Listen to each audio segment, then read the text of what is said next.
पंढरपुरात 2 दिवस चालणाऱ्या शेतकरी कामगार पक्षाच्या 19व्या अधिवेशनाची तयारी आता पूर्ण झालेली आपल्याला पाहायला मिळत आहे। खरं तर या अधिवेशनासाठी खरं तर राज्यभरातून जवळपास 7 ते 10,000 कार्यकर्ते उपस्थित राहतील असा खरं तर शेकापला अंदाज व्यक्त केलेला आणि त्याची जी तयारी आहे ती पूर्ण झालेली आता आपल्याला पाहायला मिळत आहे। आपण बघू शकतो की आता कार्यकर्ते येण्यास खरं तर सुरुवात झालेली आपल्याला पाहायला मिळते आणि ह्या अधिवेशनामध्ये खरं तर शेतीला उद्योजकता दर्जा दिला पाहिजे असा ठराव देखील पारित केला जाणार आहे। त्याचबरोबर आगामी ज्या विधानसभा आहेत त्या विधानसभेच्या किती जागा लढायच्या काय लढायचं याबाबत देखील खरं तर चर्चा केली जाणार आहे। आपल्याबरोबर खरं तर या अधिवेशनाचे आयोजक बाबासाहेब देशमुख आहेत।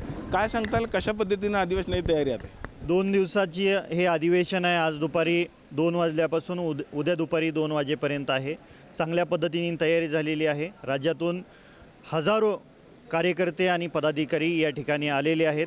दुपारी करेक्ट 2 वाजता हा अधिवेशनाचा कार्यक्रम सुरू होईल। कोणकोणते ठराव याच्यामध्ये आपण पारित केले जाणार? शेतकऱ्यांच्या मालाला हमीभाव मिळाला पाहिजे ही शेकापची पूर्वीपासूनची मागणी आहे आणि शेतकऱ्यांच्या संबंधित दुधाला भाव मिळाला पाहिजे अशा पद्धतीच्या या अधिवेशनामध्ये ठराव पास केले जातील। जे सध्याच्या सत्ताधारी सरकारची ज्या काही चुकीच्या घोषणा आहेत त्याच्याबद्दलही ठराव पास केले जातील। आगामी विधानसभा आता आलेली काय त्याबाबत काय आपण चर्चा होणार? निश्चितपणे हे अधिवेशन शेतकरी कामगार पक्षाचं आहे।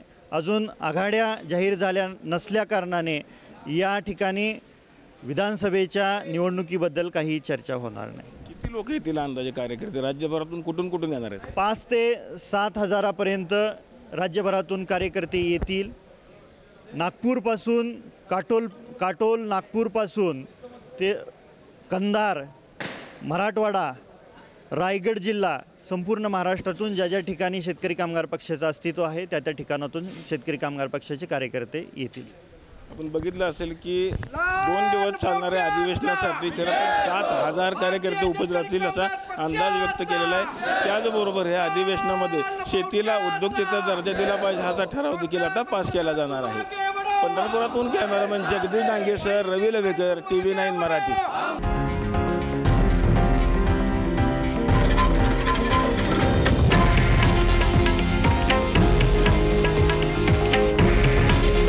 हे आहे देशातील नंबर 1 न्यूज नेटवर्क आणि आपण पाहत आहात TV9 मराठी।